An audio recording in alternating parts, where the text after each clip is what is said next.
c'est parti pour la Creepy Story.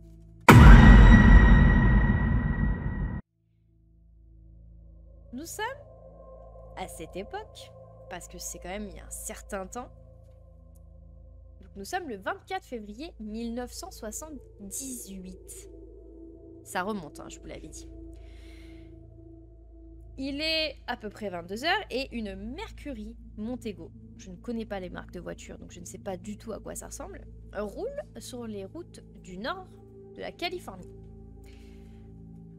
À bord de cette voiture, il y a 5 hommes. Ted Weller, je sais pas comment ça se prononce, Gary Mathias, Jack Madruga, Jack Huet et Bill Sterling. 5 amis qui sont dans cette voiture. Au volant de cette voiture, c'est Jack Madruga, qui est le seul du groupe à avoir le permis.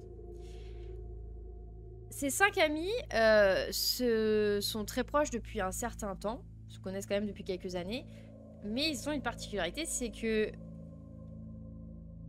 Ted, Gary, Jack et Bill vivent encore chez leurs parents.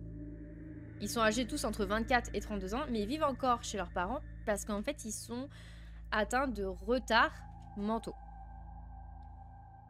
Donc, ils restent chez leurs parents et le conducteur, donc Jack Madruga, est schizophrène. Voilà. On a une équipe de personnes qui ont quelques difficultés. Alors, Jack, pour le coup, est traité pour sa schizophrénie. Donc, je pense que vous le savez, bon, même si c'est à l'époque. Hein, mais la schizophrénie, il y a beaucoup de gens, maintenant, vous les rencontrez dans la rue, vous ne savez même pas qu'ils sont schizophrènes pour la simple et bonne raison que les traitements arrivent à stabiliser. Ils arrivent à trouver des traitements qui stabilisent la schizophrénie, et donc ça ne se voit pas. Mais il faut être traité. C'est carrément conseillé, quoi. Et donc, en fait, ces amis-là reviennent de la ville de Chico parce qu'en fait, ils ont été voir un match de basket. Ils sont passionnés par le basket et donc, du coup, ils ont été voir un match de basket de l'université locale. Donc, Jack Madruga, on a découvert sa schizophrénie pendant qu'il était à l'armée. Donc, forcément, il a été renvoyé à la vie civile quand ils s'en sont aperçus. Alors, ils disent que sa schizophrénie se serait déclenchée suite à la consommation de certains produits illicites. Ça peut effectivement être le cas. La schizophrénie, même maintenant, on dit que ça peut arriver que ce soit déclenché à cause de substances qui sont illicites. Et parce que finalement, en fait, c'est quelque chose qu'on a en nous. Enfin, qu'on a en nous. Oui, qu'on a en nous et qui peut se déclencher si on fait une consommation, par exemple, de trop de substances non autorisées.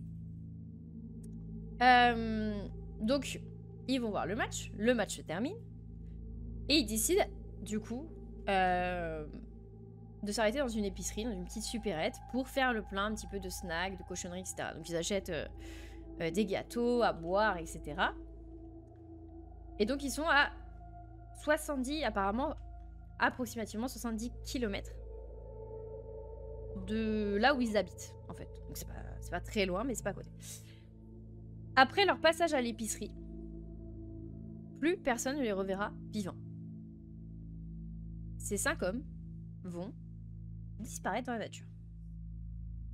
Donc, l'alerte va être vite donnée, parce que vous vous doutez que c'est quand même des hommes qui... comment dirais-je, ont quand même des retards mentaux, donc les familles les surveillent un petit peu quand même. On n'est pas à l'abri des fois qu'il se passe des choses pas cool. Donc, il y a une famille qui va rester éveillée, en fait, le soir du match, en attendant qu'il rentre. Et donc, ils vont s'apercevoir qu'il ne rentre pas. Ils vont décider d'attendre quand même le lendemain. Et le lendemain, les autres familles vont se rendre compte que personne n'est rentré, en fait.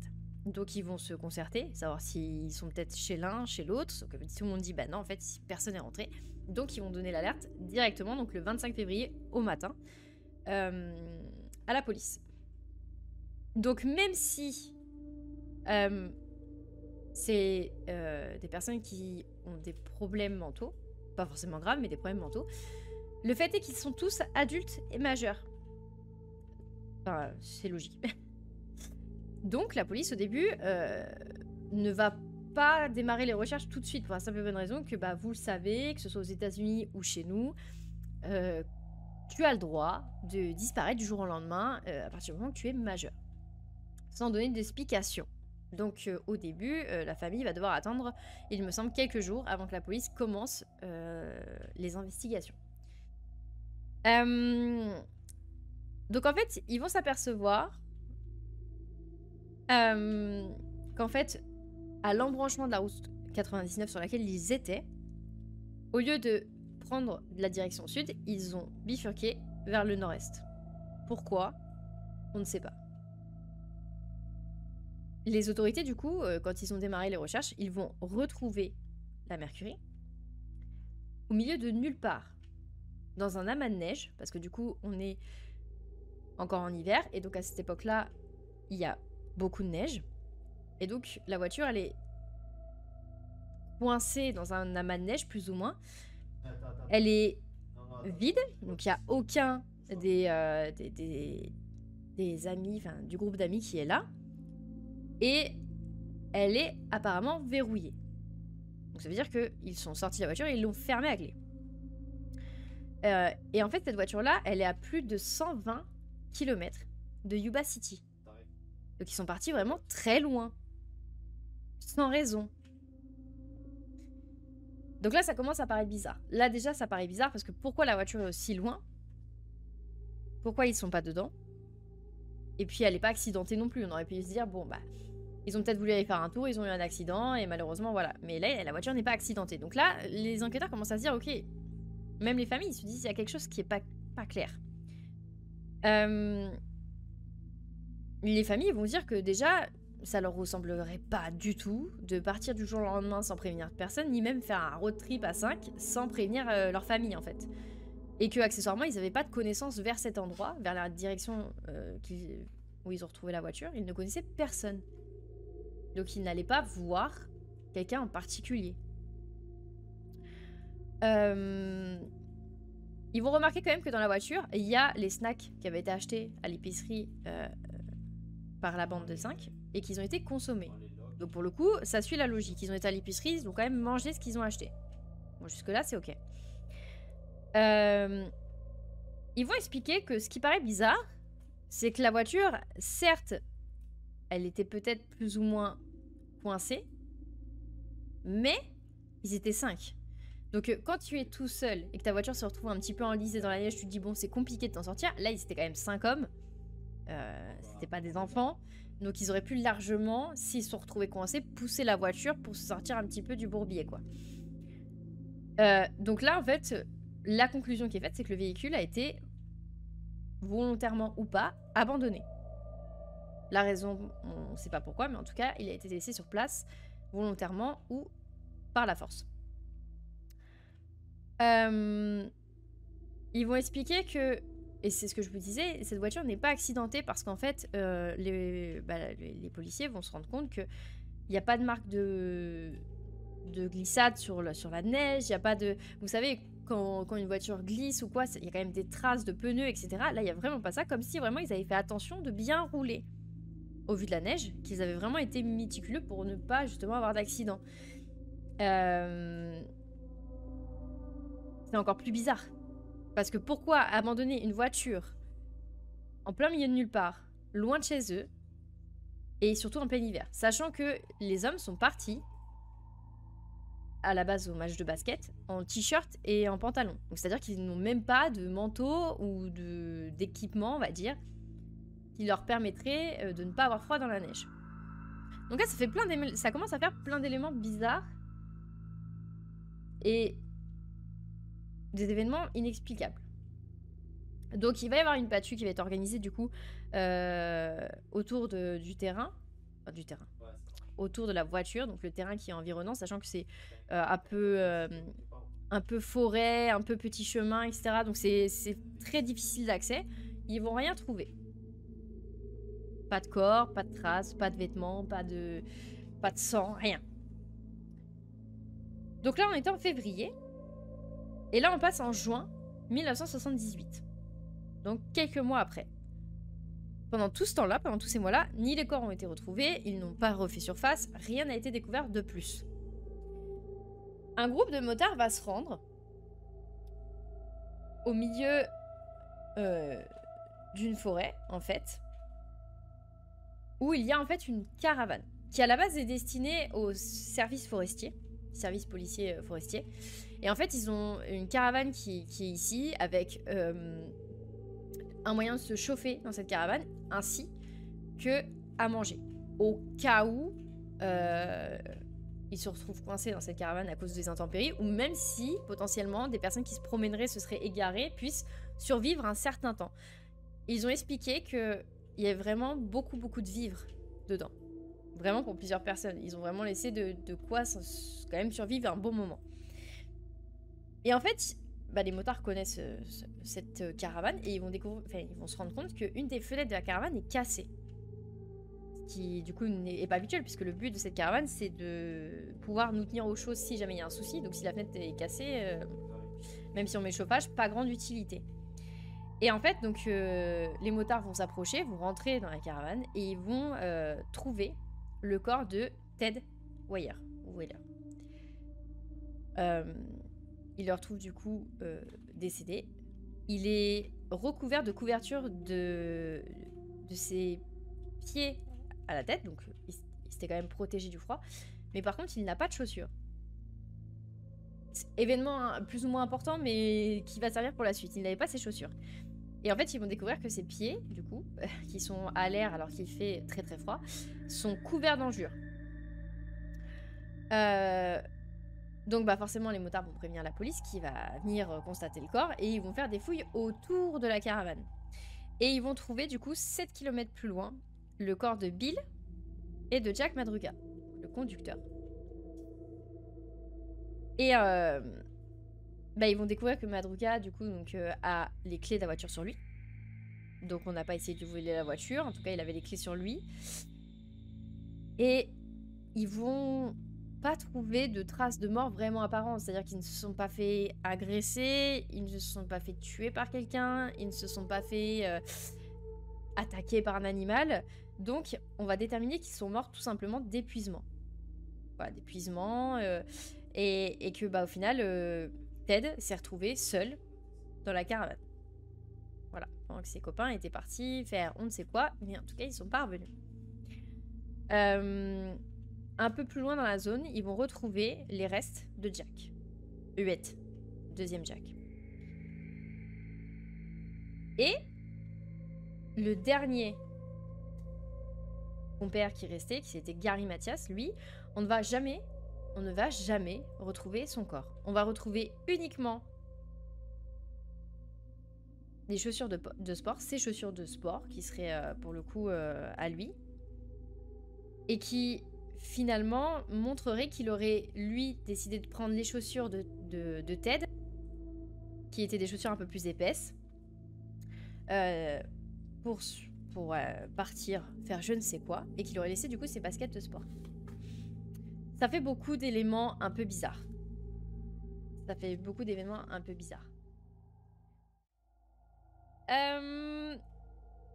Finalement, on se rend compte que rien n'est logique. Pourquoi il y a un corps dans la caravane? Pourquoi il y en a 3 à l'extérieur? Pourquoi il en manque un? Et en fait, finalement, personne ne s'est fait agresser. Donc, finalement, ils sont tous morts plus ou moins de cause naturelle. C'est un petit peu bizarre. Et cette caravane, en fait, où ils se sont rendus, est quand même à 30 km de la voiture.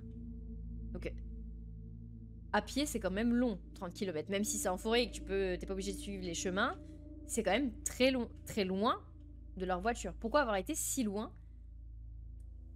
à pied, sans vêtements pour l'hiver?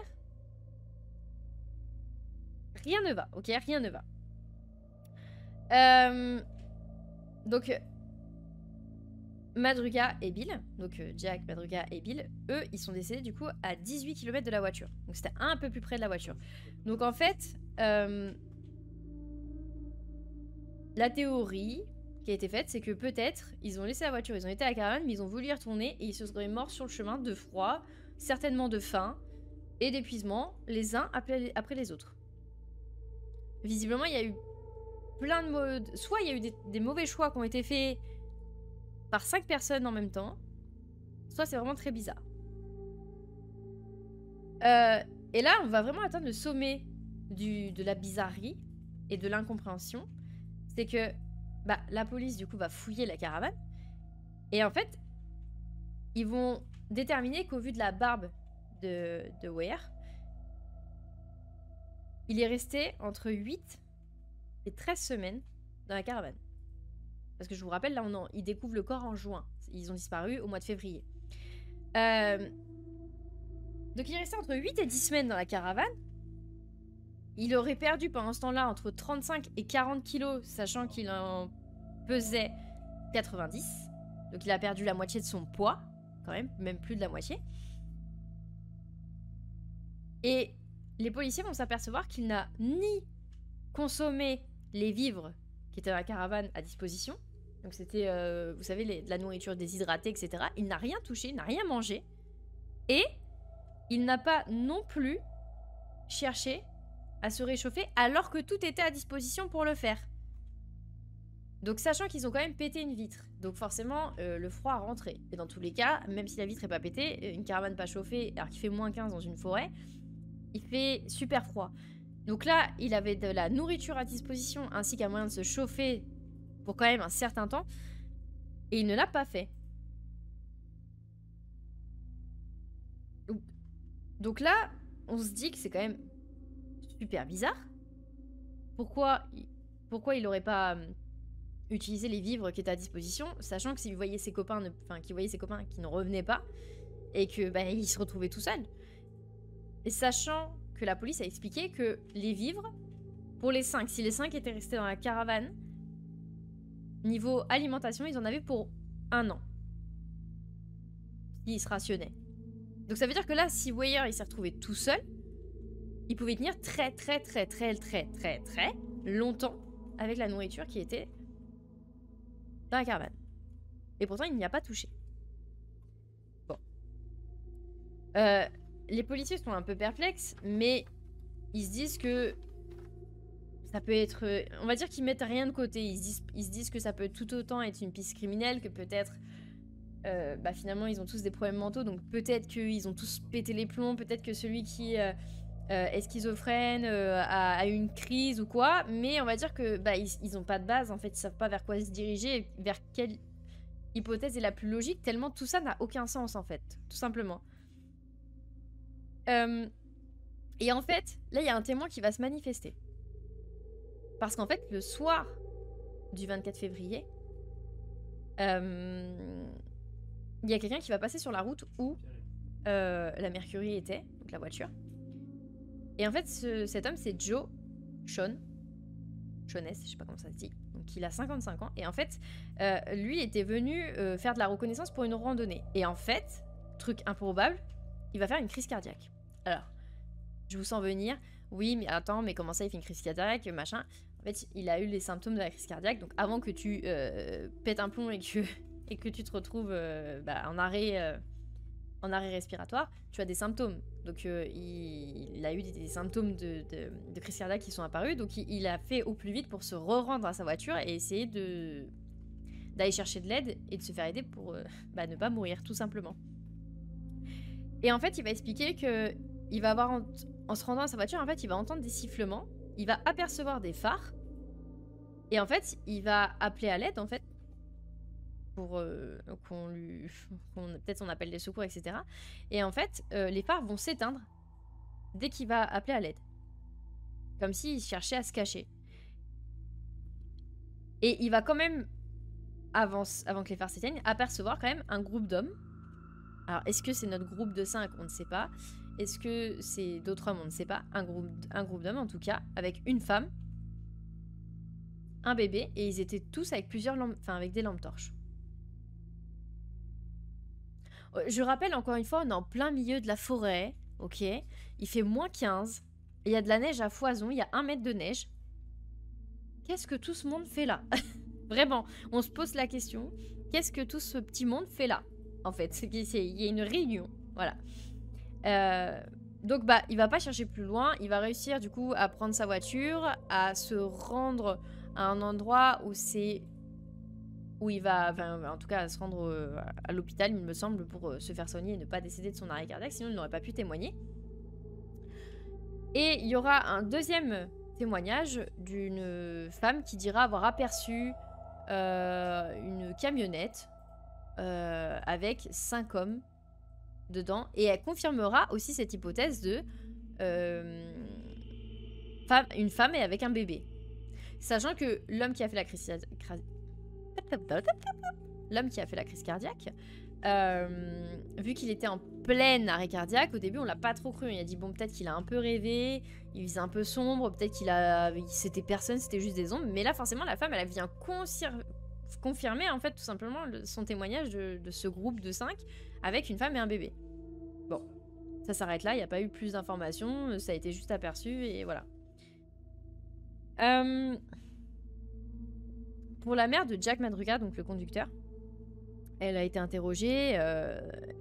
Elle dit que c'est impossible que son fils ait décidé seul d'emmener sa voiture si loin, parce qu'apparemment il était vraiment très très attaché à sa voiture, il en prenait vraiment soin. Donc ça n'a aucun sens qu'il l'emmène dans un endroit quand même dangereux, où il pourrait se retrouver coincé ou être accidenté.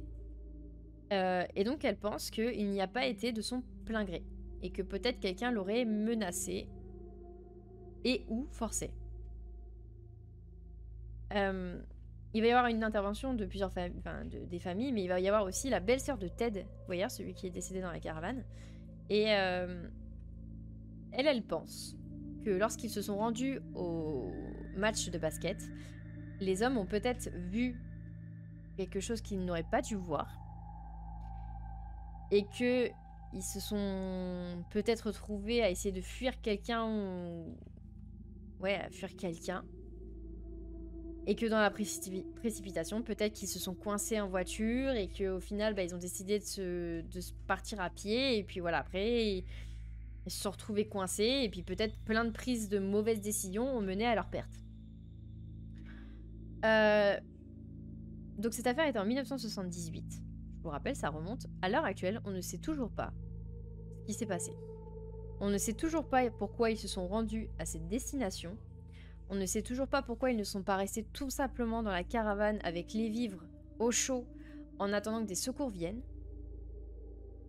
On ne sait toujours pas où est le 5e corps. Alors, bon, maintenant, concrètement, il est désintégré et il a été certainement mangé par tous les animaux, mais pourquoi tous les corps étaient plus ou moins regroupés au même endroit et il n'y en a qu'un seul qui n'est pas là?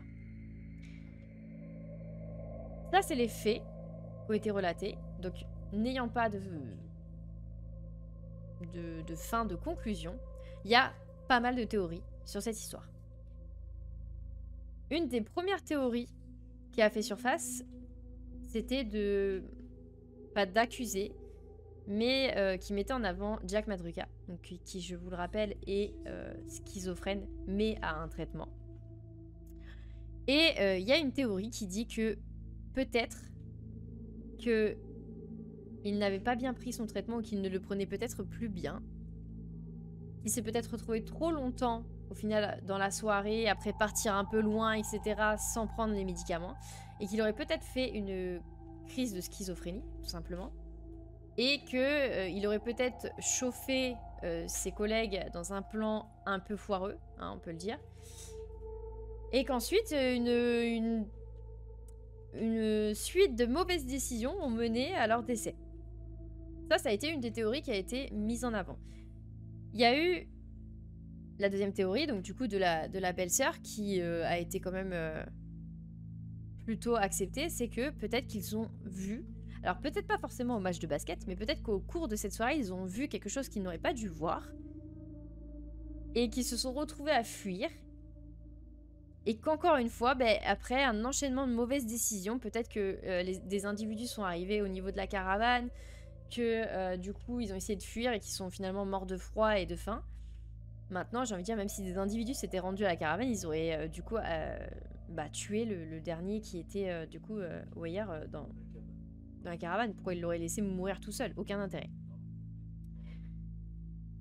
Et du coup, la troisième théorie, ce serait que ils se sont tous mis d'accord pour continuer de profiter de leur soirée un petit peu après le match, parce qu'ils s'amusaient bien, qu'ils s'étaient un peu restaurés, ils avaient pris un petit peu à boire, ils avaient pris à manger, et que tout simplement, ils ont décidé de partir faire un tour en voiture qu'ils se sont certainement peut-être retrouvés coincés avec la neige, avec la voiture, qu'ils en sont sortis, qu'ils ont décidé de marcher, de trouver peut-être quelqu'un ou quelque chose pour les aider, qu'ils sont tombés sur la caravane, qu'ils sont restés à l'intérieur et que certains ont décidé de...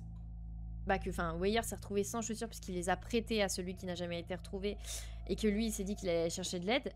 Les deux autres, du coup, peut-être se sont rendus compte qu'il ne revenait pas et que peut-être il lui est arrivé quelque chose, donc ils sont peut-être partis à sa recherche et qui sont eux-mêmes, du coup, les trois autres, du coup, eux-mêmes décédés en essayant d'aller le trouver et trouver de l'aide. Peut-être qu'ils se sont divisés pour aller chercher et d'un côté leur ami et d'un côté des secours. Mais qu'avec le froid, le fait qu'ils n'avaient pas les vêtements adaptés et pas l'orientation non plus, hein, on est quand même en pleine nuit dans une forêt, ils sont tout simplement morts. Et malheureusement, le dernier qui se trouvait dans la caravane se serait laissé mourir, tout simplement. Alors, concernant Weyer, c'est la grosse interrogation qui s'est posée surtout au niveau des enquêteurs, c'est pourquoi il n'a pas mangé les vivres. Parce que concrètement, ils sont mis à disposition, ils n'étaient pas enfermés dans une caisse, ils pouvaient tout à fait les prendre. J'ai vu une info qui disait que, dû à son retard mental, il a... comment dire, un espèce de tic, même si je sais pas si on peut dire ça, où il veut pas déranger, il veut pas prendre ce qui n'est pas à lui, il veut respecter plus ou moins un peu les règles. Je sais pas si vous voyez ce que je veux dire. Et vu que cette nourriture n'était pas à lui, vu que le chauffage n'était pas à lui, que la caravane en lui-même n'était pas à lui,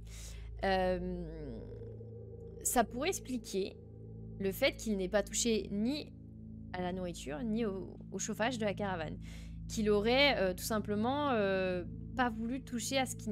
pas s'approprier quelque chose qui n'était pas à lui, et qu'il aurait préféré tout simplement attendre soit le retour de ses amis, soit quelqu'un qui vienne le trouver, et puis malheureusement c'est ce qui s'est passé, mais un peu trop tard.